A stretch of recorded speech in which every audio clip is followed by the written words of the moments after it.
Presentación y a todos ustedes por su presencia en esta tarde. Hoy vamos a desarrollar un tema muy interesante. Espero que podamos de repente intercambiar alguna inquietud, alguna idea, alguna reflexión sobre lo que se va a desarrollar en esta sesión. Lógicamente, la idea es sentar las bases para lo que será la siguiente parte de este curso. Y en mi caso, vamos a desarrollar lo referente a los principios en materia de seguridad y salud en el trabajo. Principios que vienen a ser una suerte de base directriz de todo lo que se ha venido regulando en cuanto a seguridad y salud en el trabajo. Incluso hay algunos por ahí que son un tanto trascendentes, que generan o han generado doctrina jurisprudencial vinculante de la Corte Suprema, aunque eso es un tanto relativo. Vamos a ver qué tan cierto es esto o cómo es que finalmente se ha visto materializado. Bien, les he traído aquí un PPT. ¿Podría, por favor, activarme la opción de compartir pantalla para hacerles Sí, doctor, gracias, ya está ya. Ok, gracias, Rodrigo. Entonces les decía que he traído este PPT, esta presentación un tanto que resume lo que está en la Ley de Seguridad en el Trabajo, pero lógicamente vamos a tratar de hacer una crítica y una reflexión sobre cada uno de estos principios aquí establecidos. Bien, el primer principio que vamos a desarrollar en el tiempo que se nos ha asignado es el principio de prevención. Un principio bastante interesante desde la perspectiva de su contenido, ¿no? Y sus objetivos. Como ustedes se estarán dando cuenta ya, aquí tengo una parte resaltada que voy a procurar darle énfasis en el desarrollo de nuestra sesión, ¿no? Porque básicamente exige, ¿no? Que el empleador, ¿no? Garantice en el centro de trabajo el establecimiento de los medios y condiciones, ¿no? Que protejan la vida, la salud y el bienestar de los trabajadores. Y de aquellos que, mucha atención aquí, no teniendo vínculo laboral, presten servicios o se encuentren dentro del ámbito del centro de labores. O aquí se debe considerar factores sociales, laborales y biológicos, diferenciados en función de sexo, incorporando la dimensión de género en la evaluación y prevención de los riesgos en la salud laboral. Para empezar, vamos a partir de la primera parte de la norma, ¿no? Tomar en cuenta de que aquellos que tienen un vínculo laboral, ¿no? Es decir, que tienen un contrato de trabajo, ¿no? Que se encuentren en el centro de trabajo, y luego vamos a ver que esto se puede extender incluso más allá, ¿no? Deben ser objeto de una protección especial por parte del empleador, ¿no? Y la primera vista es centro de trabajo en el lugar, en la infraestructura, ¿no? En el escenario en el que se desarrolla la función o la labor, y lógicamente en una primera perspectiva a los trabajadores, es decir, los que tienen un contrato de trabajo con el empleador, ¿no? Vamos a partir de aquí. Ahora, en el caso de estas personas, lógicamente es necesario que exista una protección especial. La protección se extiende no solamente a su salud o a su vida, y lógicamente es importantísimo para efectos de poder salvaguardar los demás derechos. Si no hay vida, no hay ningún otro derecho. Y eso creo que todos lo manejamos como un concepto básico, ¿no? Ahora, también se busca el bienestar, ¿no? La tranquilidad, la comodidad del trabajador en el centro de trabajo y mientras desarrolla sus funciones, ¿no? Entonces, aquí tenemos una primera idea de lo que viene a ser el principio de prevención en el marco de seguridad y salud en el trabajo. Este deber que tienen los empleadores de generar un estatus de tranquilidad en cuanto a su salud, vida y bienestar de los trabajadores, de aquellos que tienen un vínculo, un contrato de trabajo directamente con el empleador. Bien, pero la norma, específicamente el principio de prevención, no solamente exige que esa protección, ese bienestar, ¿no? A la vida y salud sea únicamente a aquellas personas que tienen un vínculo contractual con el empleador, sino también se extiende a aquellas personas que no teniendo vínculo laboral, ¿no?, prestan servicios o se encuentran dentro del ámbito del centro de labores, ¿no? Aquí tenemos dos ejemplos que han sido arduamente debatidos, ¿no? Sobre todo, por ejemplo, aquellos que son trabajadores destacados por una tercerización laboral, ¿no? Yo tengo mi empresa, esta empresa pues cuenta con el servicio de seguridad privada, ¿no? O el servicio de mantenimiento y limpieza, ¿no? Hay empresas que se encargan exclusivamente de brindar este servicio y destacan a sus trabajadores a mi empresa, que es la que necesita ese servicio. Pregunta, la empresa principal, que es la que tiene, ¿no?, la empresa usuaria, que es la que tiene este servicio tercerizado, ¿no? ¿Podría o debería tener algún tipo de responsabilidad? ¿O tiene la necesidad y la obligación de proteger a esos trabajadores? Por supuesto que sí, a pesar de que no son sus trabajadores, son trabajadores de una empresa tercerizadora o una service, pero eso no quita de que la empresa para la cual se viene desarrollando la labor efectiva o el servicio efectivo no genere una protección a la salud y la integridad de los trabajadores destacados. Por supuesto que sí. Claro que eso también involucra una coordinación constante entre la empresa que está recibiendo el servicio y la empresa que brinda el servicio. ¿No? Entiéndase, la empresa tercerizadora y la empresa usuaria. Tiene que haber un constante contacto, una coordinación constante, a efectos de qué, de darle esta protección al trabajador.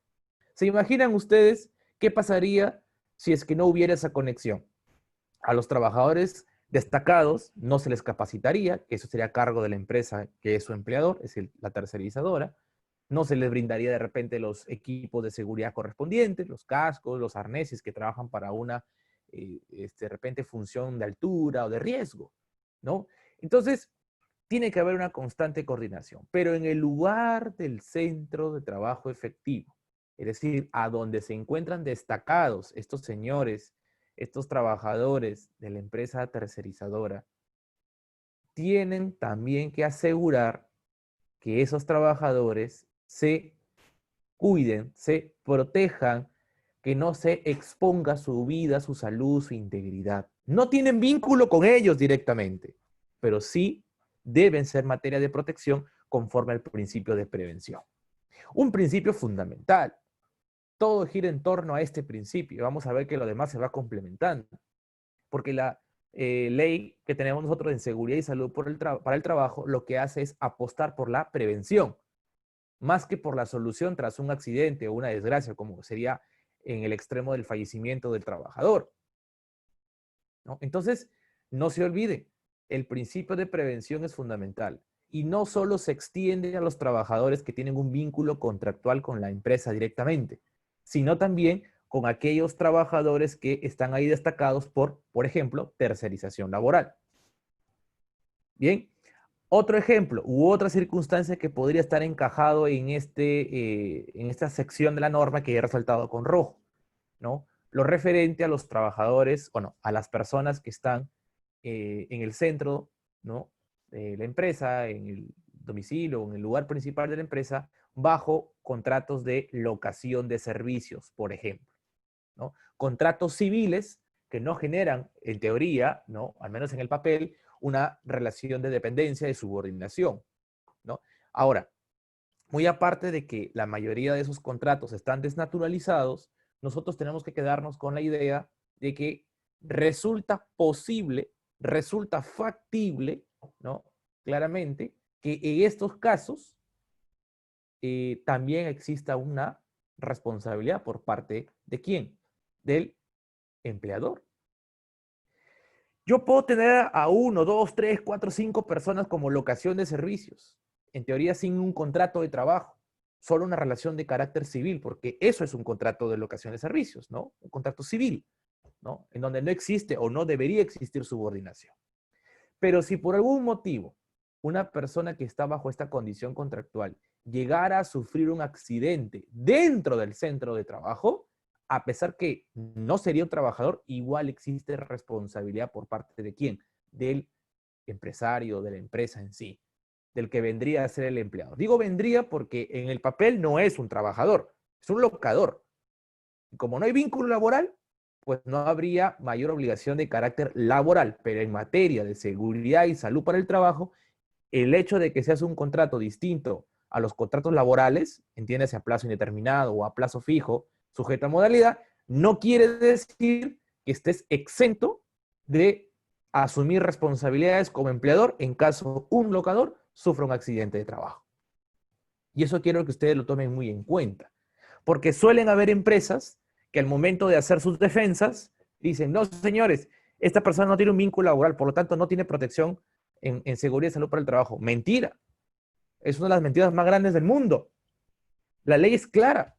Incluso aquellos que no tienen vínculo laboral, pero que se encuentren dentro del ámbito del centro de labores, también deben ser objeto de protección.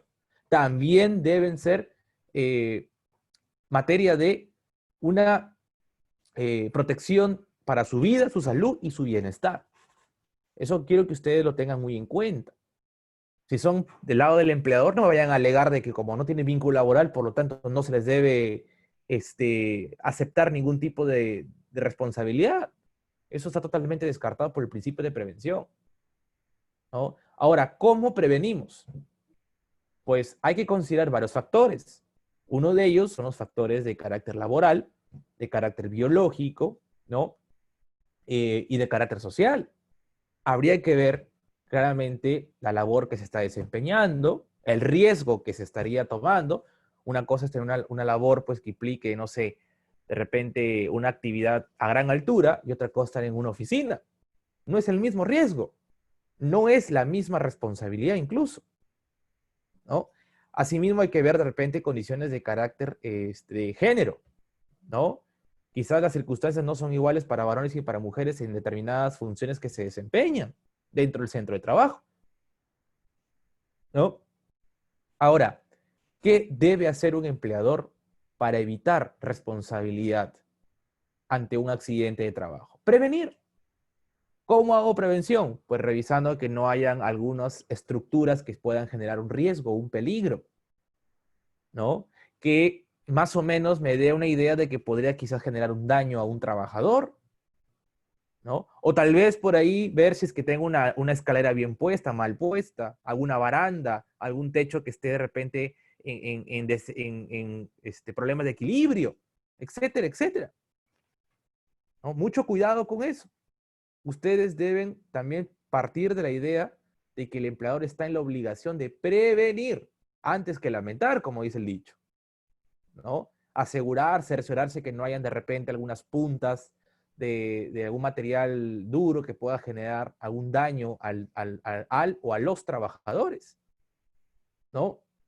Me acuerdo un caso que por ahí vi, ¿no? Donde habían, me acuerdo, una empresa que había instalado una de estas escaleras de caracol, ¿no? En donde se le estaba dando la posibilidad de que ascienda de un piso a otro piso por una emergencia a los trabajadores. Tanto fue esta escalera utilizada que al parecer estaba mal puesta y finalmente terminó por caerse y matar a 2 personas que se encontraban utilizándola. El peso creo que no resistió y finalmente tuvo que ceder y ante esta caída pues murieron 2 personas. La pregunta es, ¿qué hizo el empleador para evitar eso? ¿Evaluó el peso que podría soportar una escalera de caracol teniendo tantos trabajadores laborando al mismo tiempo? ¿Puso algún tipo de restricción? ¿Hizo algún tipo de señalización? En este caso, al parecer, no. Por lo tanto, ahí habría responsabilidad. Quiso ayudar para que tengan acceso más rápido, pero no se dio cuenta que ese acceso más rápido estaba poniendo en riesgo la vida de los trabajadores. Entonces, luego ya viene el debate de la indemnización, ¿no? Que eso vamos a ver de repente más adelante. Entonces, no se olviden. Prevención. Principio rector en seguridad y salud para el trabajo en nuestro país. Y se basa, ¿no?, en la prevención antes que lamentar. Evitar, evaluar constantemente. Para eso hay que seguir los lineamientos necesarios que establece la ley y su reglamento, ¿no? Hablar con el Comité en Seguridad y Salud para el Trabajo, ponerse de acuerdo, buscar soluciones, ¿no? Y evitar riesgos. Eso quiero que ustedes lo tengan muy en cuenta. Aparte, ¿no?, de las limitaciones que ya les he mencionado, que en teoría quedan descartadas. Me refiero a limitaciones de carácter contractual. Si yo soy un trabajador tercerizado, estoy destacado a una determinada empresa o soy un locador, no quiere decir que la empresa para la cual o en la cual estoy desarrollando mi función esté exenta de responsabilidad. Tiene que estar midiendo constantemente las funciones que desempeñe este trabajador. Es un deber innato a la empresa. Bien, ahora, hay otro principio, el principio de responsabilidad, que está muy relacionado al anterior, ¿no? Si yo no pude prevenir, o lo hice, pero lo hice de forma defectuosa, o simplemente por negligencia nunca intenté prevenir, el empleador, por el principio de responsabilidad, asume las implicancias, ojo aquí, de carácter económico, de carácter legal y de cualquier otra índole. Puede ser administrativo, puede ser penal, puede ser civil, ¿no? A consecuencia de un accidente o de enfermedad que sufre el trabajador en el desempeño de sus funciones o a consecuencia de él. ¿Se imaginan ustedes si de repente este ejemplo que les puse de la escalera de caracol que se derrumbó y generó la muerte de 2 personas? ¿Ustedes creen que ahí no podría haber quizás una responsabilidad de carácter administrativo? Por supuesto. Podría haber incluso responsabilidad de carácter penal, que tendría que ser objeto de una investigación fiscal y probablemente incluso judicial, ¿no? Entonces, esta responsabilidad es innata frente al quebrantamiento del principio de prevención. Si tú no previenes y se genera un accidente o una enfermedad en el centro de trabajo, en el desempeño de las funciones, genera una responsabilidad, que a primera vista sería de carácter económico y legal, ¿correcto? Entonces, no siempre los empleadores dicen, ah, bueno, entonces te indemnizo y se acabó todo. No, no, no, tú puedes indemnizar, pero eso no te quita de que te puedan investigar penalmente. O sea, hay que tener muy en claro esto, por favor. Una cosa no te exenta de la otra. Asumir una indemnización no te exonera de alguna responsabilidad penal en caso lo hubiere. Ya se encargará la Fiscalía y el Poder Judicial en su momento de sancionar eso, ¿no? Entonces, por eso es de que nosotros debemos, como abogados o los que de repente están relacionados al mundo del derecho, deben tener presente, ¿no? Que nosotros como interesados, que nosotros como abogados, ¿no? Debemos hacer prevalecer las normas, ¿correcto? En seguridad y salud para el trabajo, pero sin descuidar, ¿no? Sin descuidar el cumplimiento del deber de prevención. Si uno previene, todo se hace mucho más sencillo, ¿no? Ahora, ¿cómo prevenimos? Pues con actualizaciones constantes, con revisiones constantes, con visitas constantes. Algunos dicen, no, no va a pasar nada. Bueno, hasta que te pasa, ¿no? Te pasa y cuando ya te está pasando, viene el problema. ¿Por qué no lo hice? ¿Por qué no lo evité? ¿Por qué si pude haber, no pudo haber pasado? Claro, pero si finalmente no haces caso o ni siquiera intentas prevenir, pues vienen las consecuencias. Bien, entonces, ahora, sobre el principio de responsabilidad y tomando en cuenta el deber de prevención, nuestra Corte Suprema en la casación 4258-2016 Lima, bien, emitió esta sentencia que tiene la condición de doctrina jurisprudencial vinculante.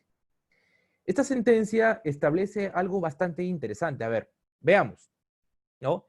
La Corte indica, probada la existencia del daño sufrido por el trabajador a consecuencia de un accidente de trabajo, debe atribuirse el mismo al incumplimiento por el empleador de su deber de prevención, hecho que genera la obligación patronal de pagar a la víctima o sus derechohabientes una indemnización que será fijada por el juez conforme al artículo 1332 del Código Civil, salvo que las partes hubieran aportado pruebas documentales o periciales sobre el valor del mismo. ¿Qué nos trata de indicar la Corte Suprema? ¿Cuál es el mensaje de la Corte Suprema con esta doctrina jurisprudencial vinculante? Es decir, que, obviamente, como su nombre lo dice, vincula a todas las instancias inferiores, entiéndase, salas superiores y juzgados en primera instancia. Bien, ¿qué indica la Corte Suprema? Que de haberse acreditado un daño que haya sufrido algún trabajador por consecuencia del accidente de trabajo, este accidente, este daño, tiene que atribuírsele ¿a quién? Al empleador. Siempre de haber un daño, este daño es de responsabilidad del empleador. ¿Por qué? Porque habría quebrantado su obligación respecto al principio de prevención. Es decir, de llegarse a acreditar de que un trabajador sufre un accidente de trabajo, este accidente siempre va a recaer en responsabilidad del empleador. Siempre, sin ninguna excepción. ¿Por qué? Porque el empleador debió prevenir ese accidente. Algunos dirán, pero sí, de repente lo intentamos y no se pudo. Eso será materia de otro cuestionamiento. Pero al menos según nuestra Corte Suprema, en esta casación vinculante, todo accidente que se dé en el marco del centro de trabajo tendrá que ser de responsabilidad del empleador y éste deberá pagar una indemnización. Ahora, esa indemnización, claro, en el extremo tendría que ser determinado por el juez, ¿no? De manera discrecional, conforme al artículo 1332, evaluando pues los agravantes, los atenuantes, ¿no? Dependiendo de cada caso concreto, ¿no? Ahora, ¿se puede hacer un acuerdo extrajudicial de una indemnización? Por supuesto que sí. Por supuesto que sí, ¿no? Nos ponemos de acuerdo para ver más o menos el monto que sería el que corresponde frente al daño sufrido. Ahora, algunos dirán, sí, pero por más indemnización que yo dé, ya la vida de mi trabajador ya se perdió. O por último, la vida de mi familiar, si es que fuera en el caso de los derechohabientes, ¿no? De su esposa, esposo, de sus hijos, ¿no? Familiares directos, ya se perdió.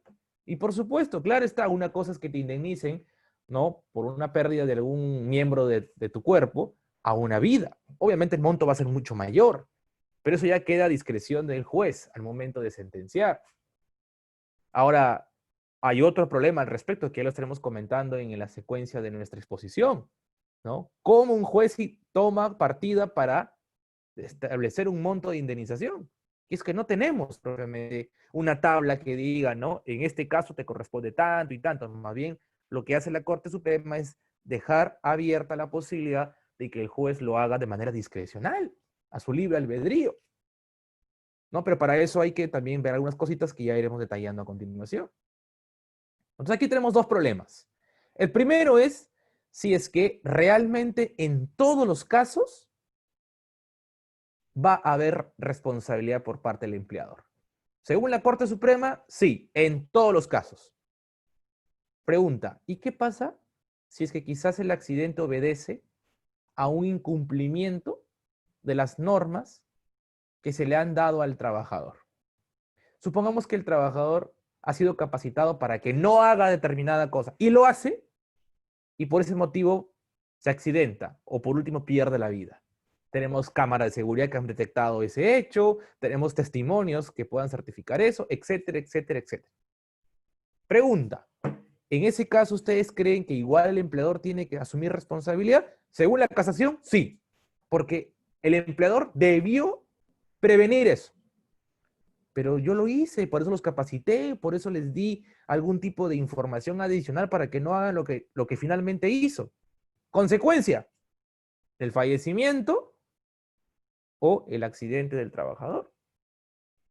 En ese escenario concreto, ¿será justo, será correcto de que igual se le imponga al empleador el pago de la indemnización? Según esta casación, sí, de igual forma. De igual forma. Y eso sí es bastante preocupante porque, lógicamente, ahí hay muchas cosas que debemos tener en cuenta, ¿no?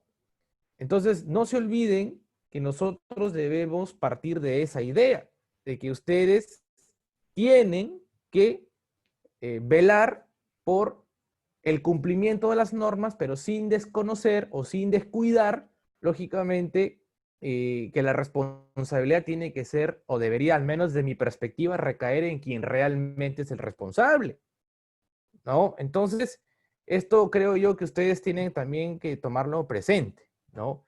Esto es una discusión ardua que tiene tiempo, valgan verdades, tiene tiempo,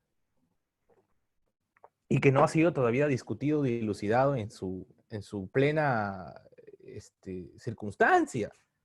No ha sido así, ¿no? Entonces, no se olviden de eso, por favor, que eso está todavía en discusión, pero al menos la casación ya cerró la puerta.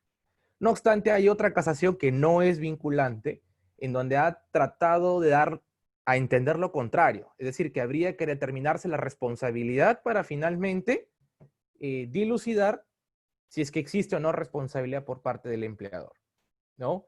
Creo yo que ese es un fallo que se ajusta más a derecho, valgan verdades, ¿no? Sin embargo, considero yo que va a depender mucho del caso concreto, ¿no? No podemos igualar o asemejar todos los casos porque siendo objetivos, ¿no? Cada circunstancia es distinta, cada caso es distinto, ¿no?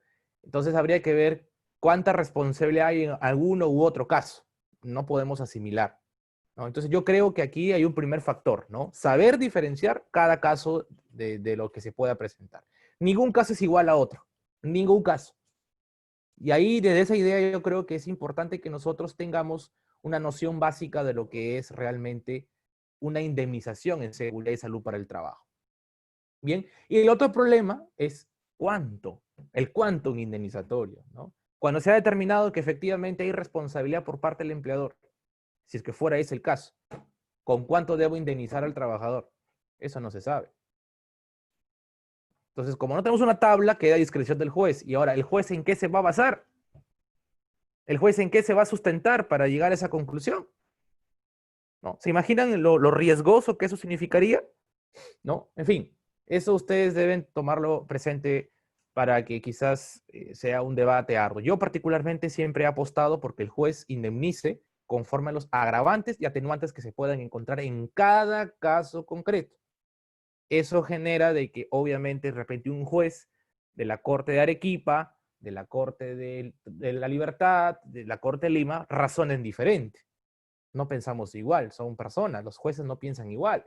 Por más que quieran llegar a acuerdos uniformes en plenos nacionales, en plenos distritales, esos acuerdos jamás van a ser iguales, jamás van a ser equiparables, jamás. ¿Por qué? Porque hay jueces que piensan distinto. Eso es lógico. Bien, eso es lo que quería compartir respecto al principio de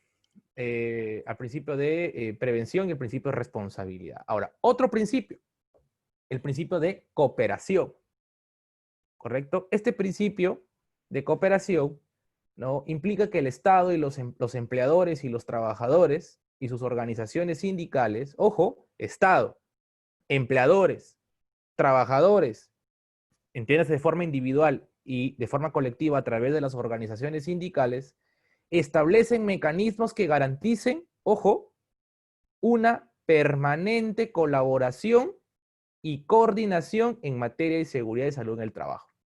¿Eso qué quiere decir? Que es una obligación estar en constante coordinación y contacto entre los involucrados en una relación laboral, incluso el Estado, como ente rector que se encarga de regular y fiscalizar el desarrollo de una labor propiamente dicha. ¿Correcto? No se olvide. Cooperación. Cooperar, ¿quiénes? El Estado, los trabajadores, ¿no? Los empleadores, ¿no? En el caso de los empleadores puede ser a través de su organismo eh, que agrupa a la mayoría o el sector empresarial como es la CONFIEP, ¿no? Y en el caso de los trabajadores a través de sus sindicatos, federaciones o de la Confederación General de Trabajadores del Perú, la CGTP. Todos ellos tienen que trabajar en conjunto. ¿La unión hace la fuerza? Pues sí. Los sindicatos pueden promover, plantear mejoras en materia de seguridad y salud para el trabajo. Pueden promover ciertos avances, ciertas críticas, ¿no? Puede promover ciertos aspectos que tienen que ser materia de análisis por parte del empleador. El empleador también propone al Estado. Es un trabajo en conjunto, es un trabajo de grupo, un trabajo de, de, de ideas, de planteamientos, de mejoras, ¿no? Aquí habría que también tener en cuenta el principio de progresividad y no regresividad, ¿no? Un principio en el que se da para mejorar las circunstancias particulares de la situación concreta y no tanto para lo que es la relación propiamente dicha de lo que a mí me conviene. Si yo soy el empleador, tengo que proponer al Estado mejoras, avanzar, progresar, no retroceder. Si no, imagínense, nunca saldríamos de todas las deficiencias que tenemos actualmente. Hay propuestas, hay mejoras, hay avances, pero no son suficientes. ¿Y por qué les digo esto? Porque la informalidad y la precarización laboral en el Perú reina. Casos tenemos, creo yo, más que suficientes. Caso de la Galería Nicolini en el año 2017, acá en Lima, ¿no? Donde murieron jóvenes ahí en un container. Imagínense. ¿Qué se hizo para mejorar el Estado? Se olvidó del principio de cooperación, de fiscalizar, de mejorar, de ver que se cumplan con las normas de seguridad y salud para el trabajo. El caso del año pasado, el año pasado, de esos chicos que murieron en una tienda de McDonald's, electrocutados. Se pudo evitar, por supuesto, principio de prevención, pero también el principio de cooperación. ¿Qué hacen los trabajadores? ¿Qué hacen el sindicato para mejorar estos derechos? Probablemente nada, probablemente nada. ¿No? El Estado ni qué decir porque no está fiscalizando, si pasa es porque no han fiscalizado. O también de repente fiscalizan, pero lo hacen de manera inconclusa o incompleta. ¿No? Entonces, mucho cuidado con eso, por favor. La cooperación es esto. Los sindicatos están legitimados para exigir el cumplimiento de sus derechos. Seguridad y salud no es la excepción. También están incluidos dentro de estos aspectos propiamente dichos. Bien, les ruego me den un minutito, por favor, que estoy recibiendo una llamada urgente y continuamos con la exposición, por favor. Un minutito nada más, por favor.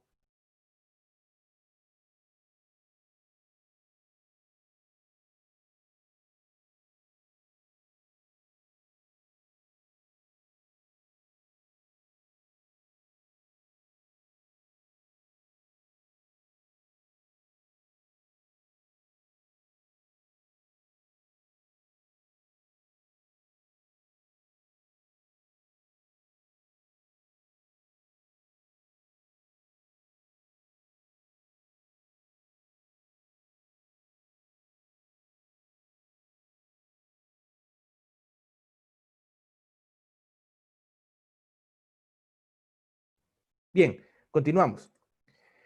Las disculpas, las labores judiciales no se detienen y nos llaman a cada rato. Bueno, continuamos. Entonces, les decía que el principio de cooperación implica este acuerdo, este ayudo mutua, ¿no? No se olviden que los sindicatos también se constituyen para eso, ¿no? Para defender los intereses de sus trabajadores, los agremiados. En algunos casos vemos mucha pasividad. En algunas otras vemos una actividad bastante eh, rescatable, una actividad bastante admirable, ¿no? En cierta manera, que pues siendo objetivos hay que rescatar y aplaudir, ¿no? Y en los que no, pues luego asumir también cierta responsabilidad. Si un sindicato no exige al Estado que se protejan los derechos de sus trabajadores, los agremiados, yo creo que de cierta forma también tiene responsabilidad. A uno dirán, sí, pero si no, es que por más que lo hagamos no se hacen caso. Tú no puedes saber eso mientras no lo hagas.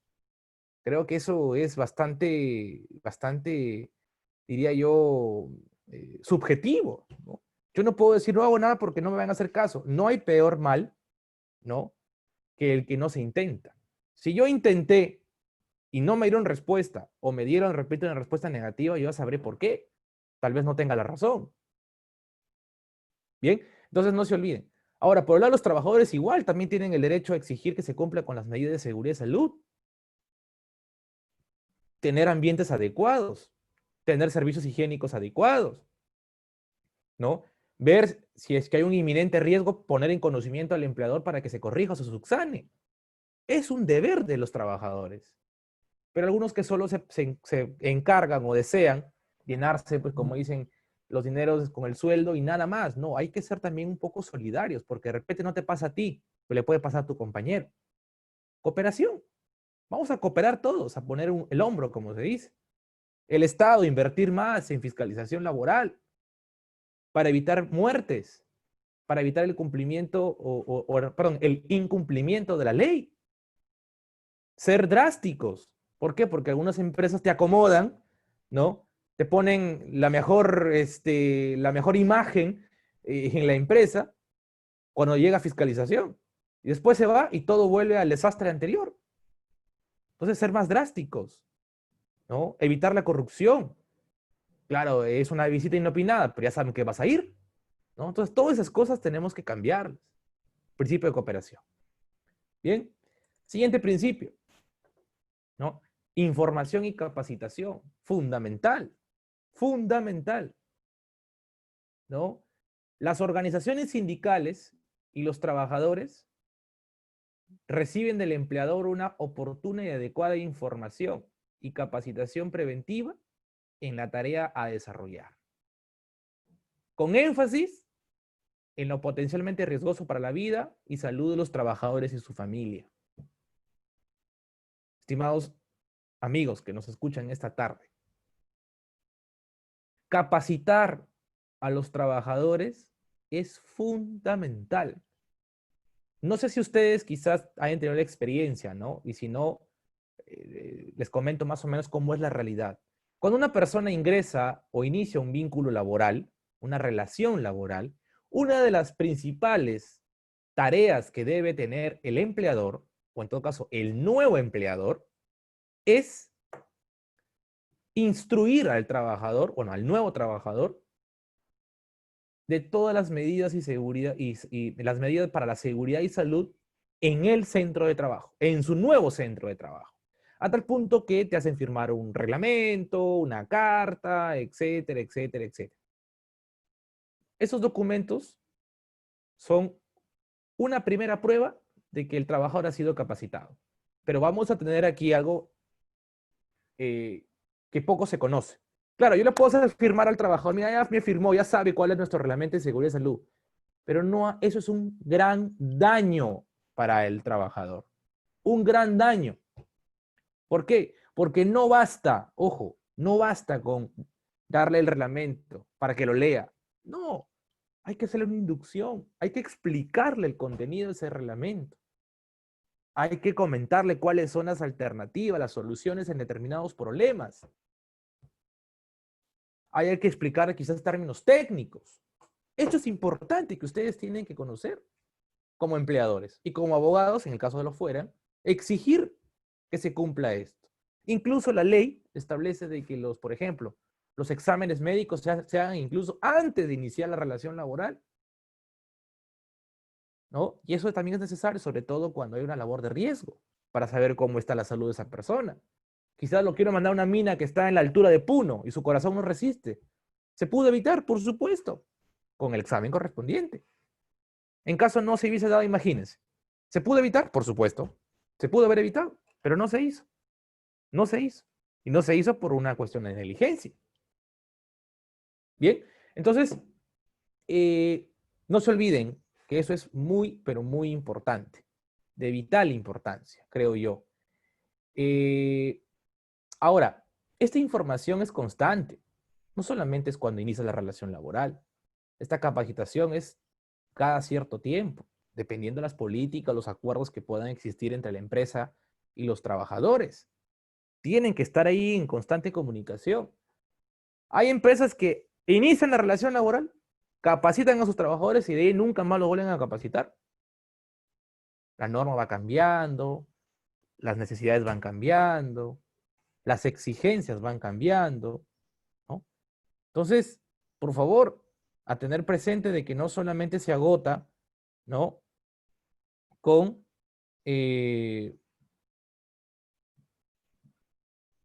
claramente tienen que indicar lo siguiente. Se comprometen los trabajadores y los empleadores, ¿no? A llegar a un acuerdo de capacitación periódica. Esto se suele hacer por disposición de un convenio colectivo. Se suele. No siempre. Pues una política interna que esté en el reglamento interno de trabajo, que sea de tal o cual forma. Pero la mayoría de veces se llega a un acuerdo o a un análisis convencional de cómo se va a desarrollar esta capacitación y cada qué tiempo, ¿no? Obviamente, si es que es una labor riesgosa, como por ejemplo construcción civil, como por ejemplo en el ámbito petrolero, minero, ¿no? Labores de alto riesgo, eso tendría que ser mucho más constante. Y estas personas que están laborando o ejerciendo funciones riesgosas tienen que ser incluso con mayor énfasis en su función, constantemente capacitados. Por lo que ellos hacen, que implica un alto riesgo, la capacitación e información tiene que ser incluso priorizándoles a ellos. Si tengo un cronograma de capacitaciones, primero ellos, porque están más expuestos a algún problema o alguna dificultad de carácter de salud, ¿no? O de su vida incluso. Entonces, y aquí me quiero detener un poquito porque también me acuerdo, ¿no? De que muchos empleadores dicen, ah, yo soy formal. ¿Por qué? Porque tengo mis trabajadores en planilla, porque tengo mis trabajadores con contratos de trabajo, reciben todos sus beneficios sociales, etcétera, etcétera, etcétera. Muy bien. Hasta ahí eres un empleador semi-formal. Y algunos dirán, ¿por qué semi? Porque tú no me has dicho hasta ahora que también cumplas con las normas de seguridad y salud para el trabajo. Muchos empleadores creen que al tener a sus trabajadores en planilla, al darles el contrato que les corresponde y todos sus beneficios sociales, ya cumplieron con el trabajador. Y no hay nada más que hacer. No hay peor mentira que esa. Lo importante es, incluso antes de lo que acabamos de mencionar, que es más que todo de carácter económico, preservar la vida, la salud y la integridad y el bienestar del trabajador. Los empleadores también tienen que reflexionar que no como se suele decir, es un gasto. No, seguridad de salud no es ningún gasto, es una inversión. Más caro te va a salir si es que fallece un trabajador o te ponen una multa, ¿no? Por haber incumplido las normas de seguridad y salud en el trabajo. ¿Se imaginan ustedes si es que un trabajador fallece producto de un accidente? ¿Cuánto va a salir la indemnización? Un dineral, lo que se pudo haber evitado. Y si fueron 2 trabajadores o 3, imagínense la empresa, ¿no? Entonces, a veces es preferible invertir un poco más, pero así te quedas tranquilo de que no te va a generar mayor perjuicio propiamente. Y eso ustedes tienen que tenerlo muy, muy en cuenta, no se olviden. Bien, recuerdo una vez que lo discutía con unos alumnos en una maestría. Ellos me decían, doctor, pero a veces nosotros intentamos, los asesoramos, les indicamos qué hacer, ¿no? Pero los empleadores no nos quieren hacer caso. Y eso es cierto. Eso es cierto, aunque parezca un poco paradójico. Yo les ofrezco un servicio jurídico de asesoría, ¿no? Les digo, miren, ustedes tienen que actuar de esta forma, no cumplan con estas medidas de seguridad, esto en lo que respecta a salud en el trabajo. ¿Y qué hacen los empleadores? Lo archivan, lo guardan. No, eso es un gasto, ¿no? ¿Para qué vamos a invertir en eso?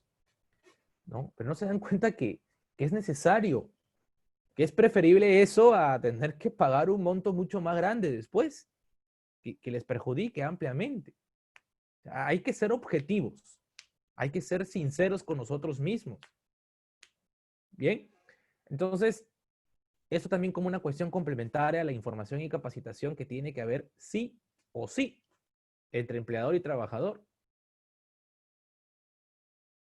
Ahora, el Estado también debe promover información y capacitación.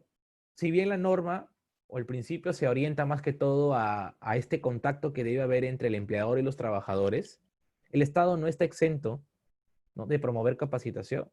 Puedo hacer convenios con los empresarios, ¿no? Yo Estado puedo de repente proporcionarles a través del Ministerio de Trabajo y Promoción del Empleo a un grupo de capacitadores expertos en seguridad y salud para el trabajo. Con qué objeto? ¿Con qué finalidad? De que puedan instruirlos para que eviten cualquier tipo de dificultad en el centro de trabajo, ¿no? Se me ocurre la empresa, pues no sé, Telefónica, es una empresa grande, ¿no? Sus técnicos, un convenio con el Ministerio de Trabajo a efectos de que les puedan capacitar constantemente o brindarles asesores expertos en la materia para que los puedan ayudar constantemente. ¿Se imagina lo valioso que esto significaría? Lo importante que esto sería. Pero claro, para eso hay que hacerlo. Hay que promover este tipo de actuaciones. El Estado está siempre a disposición, o debería estar siempre a disposición. Promover algún tipo de ayuda social, ¿no? Como un día también un amigo me decía, ¿y el Estado qué hace para invertir? ¿No? ¿Qué hace? Probablemente nada. ¿O acaso en los canales de la televisión, como por ejemplo el canal del Estado, se promueve el cumplimiento de las normas de seguridad y salud para el trabajo? No. Los canales privados se dedican a invertir en cuestiones que no ayudan para nada en el crecimiento de la sociedad. ¿No? Saquemos nuestras propias conclusiones. ¿Qué está haciendo el Estado? Probablemente nada. Pero yo creo que tampoco sería justo decir que no están haciendo nada. Algo están haciendo. El problema es que no se sabe aprovechar o no se sabe cómo utilizar, cómo aplicar en el mundo práctico, ¿no? Nicolini y el caso McDonald's se pudieron haber evitado. Yo estoy completamente seguro. Con una constante información, capacitación y sobre todo fiscalización. Bien. Siguiente principio. Gestión integral. Gestión integral. Todo empleador promueve e integra la gestión de la seguridad y salud en el trabajo a la gestión general de la empresa. Como les decía hace un momento, los empresarios, los empleadores, seguridad y salud al final. Y si nos sobra dinero. Si no, no. No, ¿para qué? Tienen que tomarse como parte esencial de la gestión general de la empresa. Debe formar parte de su distribución de actividades empresariales. Tengo un amigo que suele dar capacitaciones privadas sobre este tema y le va muy bien porque hay empresas que sí quieren evitar pagar indemnizaciones o pasar por la lamentable pérdida de un trabajador, ¿no? O de repente un accidente en el centro de trabajo. Yo los capacito, los trabajadores, miren, tienen que hacer esto, esto, esto, esto. Ahora, para ir un poco enfocándonos ya a nuestra clase en lo que respecta a la pandemia por el COVID-19, ¿acaso las empresas están cumpliendo, la totalidad de empresas está cumpliendo con las medidas sanitarias o de bioseguridad? ¿No? Algunas sí, otras no. Y eso sí es lamentable. Algunas sí y otras no. Por eso es que tenemos todavía más contagiados. Por eso es que ustedes van a una empresa, están trabajando aparentemente con normalidad o dentro de los canales de bioseguridad, pero igual hay contagiados. Algo está fallando. Las reglas que se dio por parte del Ministerio de Salud para la reactivación económica, para el reinicio de las labores en las determinadas empresas o centros de servicios, ¿se están cumpliendo? Es que las empresas no están incorporando esa gestión de seguridad y salud a su desarrollo empresarial. Claro, no lo pueden hacer por muchos factores, ¿no? Sobre todo económicos, porque ahora pues con las circunstancias que son tan críticas, pues no hay como que mucho dinero a disposición.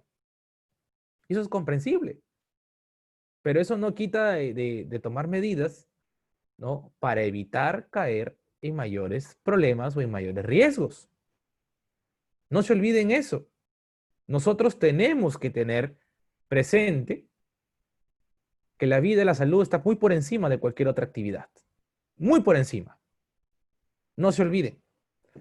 Ahora, ¿qué hacer? Bueno, como empleador, como empresario, ser consciente de que una parte de tu inversión tiene que ser en seguridad y salud para el trabajo. Por parte del Estado, certificar, verificar, fiscalizar de que los empleadores incorporen en su gestión empresarial las normas en seguridad y salud para el trabajo. Hay que hacerlo. La pregunta es, ¿cómo? Hay diversas formas. Les puedes dar beneficios, les puedes dar incentivos. Así, quizás podamos ir promoviendo poco a poco la formalización. Es discutible, por supuesto, porque es un tema relativo, ¿no? No todos reaccionan de la misma manera, ¿no? No todos piensan de la misma forma. Y eso es natural ante una circunstancia, pues, en la que no siempre se logra tener todo en esta vida, como se dice, ¿no? Pero ahí está el Estado para fiscalizar, ¿no? Ahora, aparte de los incentivos que se pueden promover para que haya pues un cumplimiento a las reglas de seguridad y salud en el trabajo, se puedan quizás ir planteando algunas mejoras, algunos de repente dispensas, condonaciones, ¿no? Quizás de alguna deuda o una obligación que esté pendiente, pero a cambio de que se acredite como al cumplimiento de las normas de seguridad y salud para el trabajo, por ejemplo, ¿no?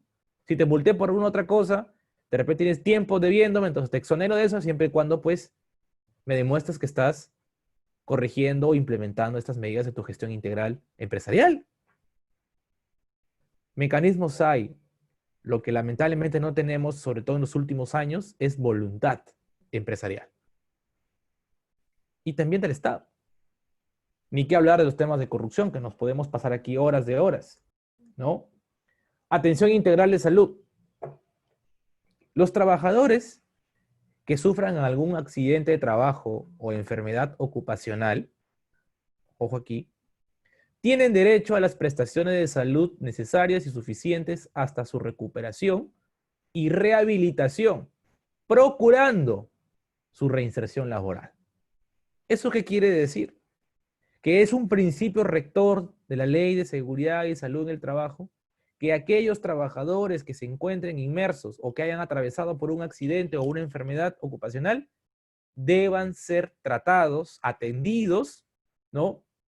Hasta que se recuperen, hasta que se rehabiliten. El empleador no puede dejarlo a su suerte al trabajador. No puede.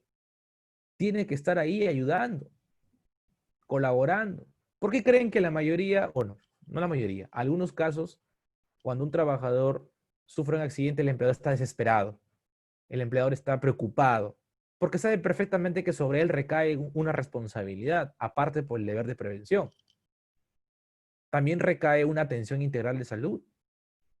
Lo peor es cuando es un trabajador o una persona que no tiene un vínculo laboral propiamente, sino un vínculo civil, un vínculo encubierto. ¿Se imaginan ustedes lo grave que eso significa? Lo perjudicial que eso es, ¿no? Entonces, ¿qué se puede proponer? Definitivamente una atención mucho más prioritaria, ¿no? Si quieres evitar de todos estos riesgos, pues invierte un poco más, pero invierte seguro. Invierte en algo que sabes que no te va a traer luego problemas posteriores. Si vas a pagar una EPS o el seguro que se tiene que dar por ley, pues hazlo. No trates de obviar tus obligaciones como empleador. Y a los trabajadores también, porque algunos dicen, no, prefiero ser así un locador, prefiero solamente girar mi recibo por honorarios porque sé que recibo mi sueldo, entre comillas, porque no es un sueldo, recibo mi retribución completa, sin descuentos previsionales, sin descuentos del seguro. Pero no saben el riesgo que eso significa y el daño que se están haciendo los trabajadores a sí mismos. Están en principio apoyando la informalidad laboral. Y segundo, en cierta manera, dejando de lado un derecho que les podría ayudar en circunstancias particulares como lo es la atención médica en caso haya un accidente de trabajo. ¿Se imaginan ustedes? ¿Saben ustedes lo valioso que es hoy en día un seguro? Y ni qué decir ahora que estamos en época de pandemia, que nos ayuda bastante. Los que tienen todavía gozan de una EPS mucho mejor, ¿no? Entonces, la atención integral es completa. Ahora, donde hay mucha discusión es si el trabajador se llega a recuperar, ¿qué hacemos para que esta persona regrese a su puesto de trabajo? Sobre todo, si al momento de concluir con la relación, o en todo caso, al momento de reiniciar la relación laboral, la persona no ha quedado bien en cuanto a su fisionomía, a su salud, como lo era antes.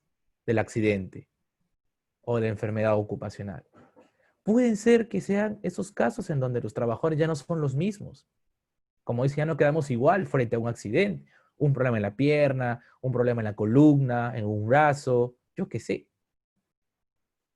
La norma dice procurando su reinserción laboral. Si de repente estaba, no sé, se me ocurre, su función era en una empresa manejar o conducir una maquinaria pesada y tras su recuperación, su pierna no quedó igual a la que tenía antes del accidente. Ya no tiene de repente mucha fuerza, ha perdido este, estabilidad. ¿Ustedes creen que esa persona podría desarrollar su labor como conductor de maquinaria pesada de la misma manera que la hacía antes del accidente? Obviamente que no. Ya no va a ser igual esa persona. Entonces aquí viene una gran discusión que tiene también tiempo, que se viene discutiendo, ¿no? ¿Cómo hacemos acá? El empleador puede estar obligado a reponerlo en el lugar que tenía, lo puedo rotar a otra área, o en todo caso tengo que despedirlo. Bueno, en esa serie de circunstancias, yo quisiera transmitirles, ¿no? Eh, la preocupación, ¿no? De esta circunstancia propiamente, porque, pues valgan verdades, hay algunos casos en donde los empleadores son un tanto flexibles y les indican, ¿no? Si tú ya no puedes desarrollar esa función, de repente te asigno otra. Yo lo recomendaría de esa manera, ¿no? Si por algún motivo el trabajador se reinserta a su centro de trabajo, pero ya no puede desarrollar la misma labor que tenía por el accidente, pues puedo reubicarlo en otra área, reubicarlo en otra función por el principio de jus variandi, ¿no? Que le permita ejercer esa función y así evitar alguna complicación, algún contratiempo, alguna molestia o malestar mayor, ¿no? Esa es una cuestión del empleador. Si bien no está obligado, pues es lo más lógico, lo más coherente, ¿no? Si ya la persona está prácticamente casi al 100%, regresa, puede llegar a, de repente jamás va a llegar al 100% de rehabilitación, porque ya los médicos le han dicho, ¿no? Tú no vas a ser el mismo al de antes que el accidente que tuviste, ¿no? Entonces, no se olviden, por favor, que es una posibilidad, yo diría que debería ser hasta una obligación, ¿no? Sobre todo por un tema de humanidad también, ¿no? Un tema de preservación del vínculo laboral, principio de continuidad laboral. Yo no podría desconocer esto. No sería correcto, no sería justo, no sería lógico. Ahora, si la persona ya no se puede recuperar y más bien tras el análisis, pues, de su estado de salud con la comisión de médicos correspondiente, se llega pues a determinar de que tiene una incapacidad de 2/3 a más, ¿no? Bueno, ahí ya no quedaría otra opción más que pues iniciar el trámite para la extinción del vínculo laboral, ¿no? Y eso es propio, ¿no? de las normas laborales. Pero estamos ya en un extremo, ¿no? En un extremo grave, un extremo en donde ya la persona, pues, lamentablemente ya no le es factible seguir trabajando, ¿no? La única forma de llegar a esa conclusión también es a través de una disposición médica, ¿no? No es que el empleador lo quiere así de manera deliberada, no, no, no. Tiene que haber una corroboración médica y en base a eso, lógicamente, tomar una decisión tan drástica como la extinción de la relación laboral por incapacidad absoluta permanente, ¿no? Que implica los 2/3 de incapacidad hacia arriba, ¿no? Es aproximadamente el 66.6666% de incapacidad. Eso lo declara una junta médica, no el empleador, ¿no? Pero al margen de eso, que sería el extremo, como lo decía, ¿no? Lo ideal sería que el empleador esté constantemente monitoreando la recuperación del trabajador accidentado. Es su obligación por el principio de atención integral de la salud. Aparte de cumplir con darle los seguros correspondientes por disposición legal, debería, por una actitud moral o ética, como quieran llamarlo, estar constantemente monitoreando su mejora, su recuperación. Una vez que éste ya se ha rehabilitado, pues ver la forma en que retorne al centro de trabajo. Si puede seguir laborando en el cargo que tenía, en buena hora. Caso contrario, ver la fórmula de colocarlo, ¿no?, en alguna labor que no ponga en riesgo su salud ni su integridad. Bien, esto desde la perspectiva de la atención integral en la salud. Consulta y participación, ¿no? Otro principio también muy importante que ustedes deben conocer dentro de las nociones básicas de la Ley de Seguridad y Salud por el Trabajo, ¿no?, la consulta y participación. El Estado promueve mecanismos de consulta y participación de las organizaciones de empleadores y trabajadores más representativos y de los actores sociales para la adopción de mejoras en materia de salud, seguridad y salud en el trabajo, ¿no? Recuerdan que les decíamos o hablábamos del principio de cooperación, pues este se relaciona mucho con el consulta y participación. Claro, cooperamos todos, Estado, organizaciones sindicales, trabajadores, genial, para adoptar medidas en beneficio o en mejora de la seguridad y salud en el trabajo. Pero consulta y participación tiene o conlleva a un rol más activo por parte de ¿quién? Del Estado. Del Estado.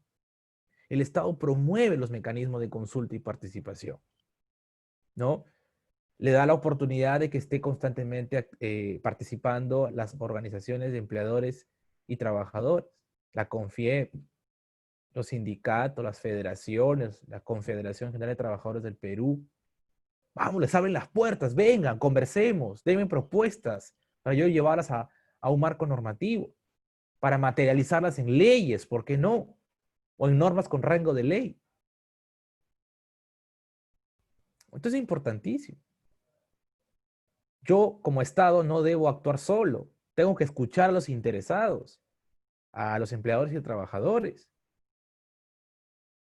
De repente, elevar a alguna preocupación a una disposición legal, ¿no? Mejorar de repente o ser más estricto en determinadas circunstancias en seguridad para los trabajadores. Claro que eso también trae ahí sus consecuencias, porque si ustedes saben, si elevas a las obligaciones a mayor exigencia, pues suele haber ahí un problema muy grave, ¿no?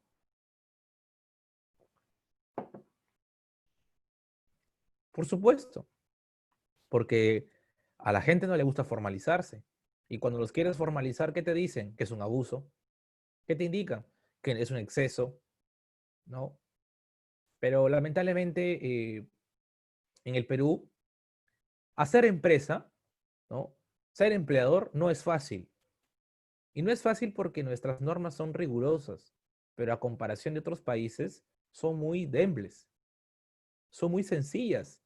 Hay países que son mucho más drásticos, ¿no? Entonces, si quieres obviamente evitar eso, lo que resulta necesario es dar facilidades o exigir, pero también dar facilidades en algunos aspectos, ¿no? Claro que también si tú lo intentas y no te hacen caso, pues que asuman la responsabilidad correspondiente. No hay nada más que hacer, ¿no? Y aquí tú podrás impugnar, te dirás al Poder Judicial, esperarás la respuesta dentro de 2, 3 años.